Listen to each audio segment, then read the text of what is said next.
Hi friends, welcome back to my channel.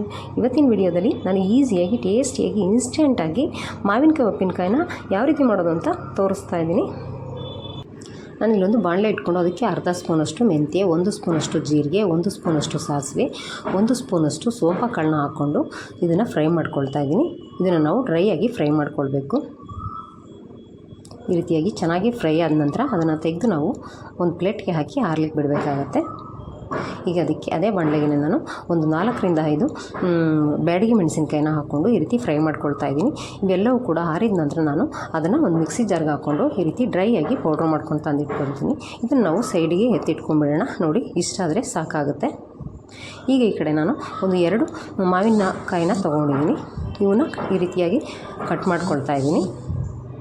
ಸುಮಾರಾಗಿ ಒಂದು 800 to 900 ಗ್ರಾಮ್ಸಷ್ಟು ಇದೆ ಈ ಮಾವಿನಕಾಯಿ. ಇವುಗಳನ್ನ ಈ ರೀತಿ ಕಟ್ ಮಾಡ್ಕೊಳ್ಬೇಕು. ಈ ರೀತಿ ಸ್ಲೈಸ್ಗಳನ್ನ ಕಟ್ ಮಾಡಿದ ನಂತರ ನಾನು ಅದನ್ನು ಒಂದು ಪಾತ್ರೆಗೆ ಹಾಕ್ಕೊಳ್ತಾ ಇದ್ದೀನಿ. ಈ ರೀತಿ ಪಾತ್ರೆಗೆ ಹಾಕ್ಕೊಳ್ಬೇಕು. ಈಗ ಇದಕ್ಕೆ ನಾನು 2 ಸ್ಪೂನಷ್ಟು ಅಚ್ಚ ಖಾರದ ಪುಡಿನ ಹಾಕ್ಕೊಳ್ತಾ ಇದ್ದೀನಿ. ಹಾಗೆ ಒಂದು 4 ಸ್ಪೂನಷ್ಟು ನಾನು ಉಪ್ಪಿನ ಪುಡಿನ ಹಾಕ್ಕೊಳ್ತಾ ಇದ್ದೀನಿ. ನಾನು ರಾಕ್ ಸಾಲ್ಟ್ನ ಉಪಯೋಗಿಸ್ತಾ ಇದ್ದೀನಿ ಇಲ್ಲಿ. ಈಗ ಇದೆಲ್ಲವನ್ನು ಕೂಡ ನಾವು ಚೆನ್ನಾಗಿ ಮಿಕ್ಸ್ ಮಾಡಿಕೊಳ್ಬೇಕು. ಇದೇ ರೀತಿ ಈಸಿ ಮತ್ತು ಟೇಸ್ಟಿ ರೆಸಿಪಿಗಾಗಿ ನೀವು ನಮ್ಮ ಚಾನಲ್ನ ಸಬ್ಸ್ಕ್ರೈಬ್ ಮಾಡ್ಕೊಳ್ಳಿ. ಹಾಗೆ ವಿಡಿಯೋ ಇಷ್ಟ ಆದರೆ ಲೈಕ್ ಮಾಡಿ, ಶೇರ್ ಮಾಡಿ.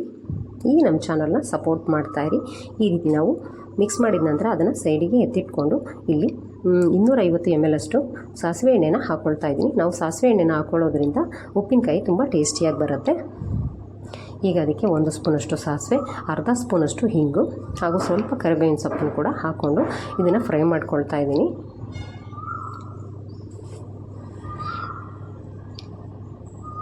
ಇದು ಚೆನ್ನಾಗಿ ಫ್ರೈ ಆದ ನಂತರ ನಾವು ಗ್ಯಾಸ್ನ ಆಫ್ ಮಾಡಿಕೊಂಡು ಅದಕ್ಕೆ ಗ್ರೈಂಡ್ ಮಾಡಿ ಇಟ್ಕೊಂಡಿದ್ವಲ್ವ ಮಸಾಲೆ, ಅದನ್ನು ಸೇರಿಸ್ಕೊಂಬಿಡೋಣ.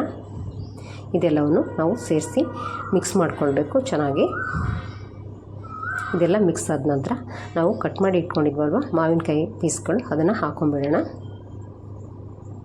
ಈಗ ಇದು ಹಾಕಿದ ನಂತರ ಚೆನ್ನಾಗಿ ನಾವು ಮಿಕ್ಸ್ ಮಾಡಿಕೊಳ್ಬೇಕು. ಈ ರೀತಿಯಾಗಿ ಚೆನ್ನಾಗಿ ಮಿಕ್ಸ್ ಮಾಡಿಕೊಂಡ್ರೆ ಇನ್ಸ್ಟೆಂಟ್ ಆದ ಮ್ಯಾಂಗೋ ಉಪ್ಪಿನಕಾಯಿ ರೆಡಿ ಆಗುತ್ತೆ. ಮಾವಿನಕಾಯಿ ಉಪ್ಪಿನಕಾಯಿ ನೋಡಿ ಎಷ್ಟು ಸಖತ್ತಾಗಿ ಬಂದಿದೆ ಅಂತ. ತಿನ್ನಲಿಕ್ಕೆ ಕೂಡ ಅಷ್ಟು ಟೇಸ್ಟಿಯಾಗಿ ಕೂಡ ಇರುತ್ತೆ. ಇದನ್ನು ನಾವು ಒಂದು ಗಾಳಿ ಆಡದ ಡಬ್ಬದಲ್ಲಿ ಹಾಕಿ ಇಟ್ಕೊಂಡ್ರೆ ನಾವು ತಿಂಗಳಾನುಗಟ್ಟಲೆ ಸ್ಟೋರ್ ಮಾಡಿ ಇಟ್ಕೊಳ್ಬೋದು ಮತ್ತು ಉಪಯೋಗಿಸ್ಕೊಳ್ಬೋದು.